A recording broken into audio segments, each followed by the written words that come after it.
चुनाव के बीच कांग्रेस ने ठोका सीएम पद पर दावा, महाविकास आघाड़ी में उभर सकता है नया विवाद।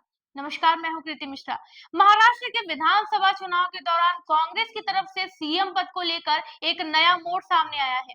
कांग्रेस नेता पृथ्वीराज चौहान ने ये बयान दिया है कि महाविकास आघाड़ी गठबंधन की जीत होने पर मुख्यमंत्री पद पर कांग्रेस का हक बनता है। उनका मानना है कि कांग्रेस ही अगली सरकार का नेतृत्व करेगी, जिससे अब गठबंधन में खींच तनाव शुरू हो सकती है। दरअसल चुनाव से पहले उद्धव ठाकरे ने इस बात पर जोर दिया था कि महाविकास आघाड़ी को पहले ही सीएम फेज का ऐलान कर देना चाहिए। उस समय कांग्रेस और शरद पवार ने इस पर सहमति नहीं दिखाई और सुझाव दिया कि एकजुट होकर चुनाव लड़ना महत्वपूर्ण है, मुख्यमंत्री पद पर बाद में विचार किया जाएगा। लेकिन अब पृथ्वीराज चौहान ने चुनाव के दौरान ही दावा किया कि अगला मुख्यमंत्री कांग्रेस का ही होगा।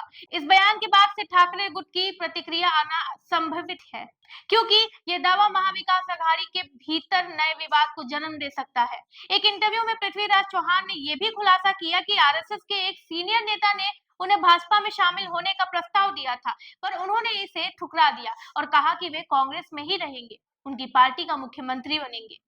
उन्होंने ये भी माना कि इस बार उनकी दक्षिण करार सीट पर भाजपा उम्मीदवार अतुल भोसले से टक्कर है। भोसले का कहना है कि यदि वे चुनाव जीतते हैं तो क्षेत्र के लिए ज्यादा फंड लेकर आएंगे।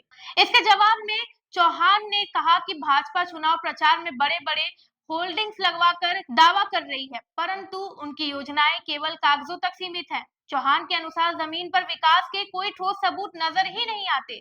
उद्धव ठाकरे ने भी पहले कहा था कि मुख्यमंत्री पद का फैसला सिर्फ सीटों की संख्या पर नहीं बल्कि गठबंधन के अन्य समीकरणों के आधार पर होगा। महाविकास आघाड़ी में पहले भी सीटों के बंटवारे को लेकर खींचतान रही है और दोनों दलों ने लगभग बराबरी की सीटों पर चुनाव लड़ने का निर्णय लिया है। फिलहाल असली समीकरण और सत्ता का स्वरूप चुनाव नतीजों के बाद ही साफ हो पाएगा। हमारे द्वारा दी गई इन्फॉर्मेशन आपको कैसी लगी कमेंट करके जरूर बताएं और देखते रहे जनदर्पण न्यूज। धन्यवाद।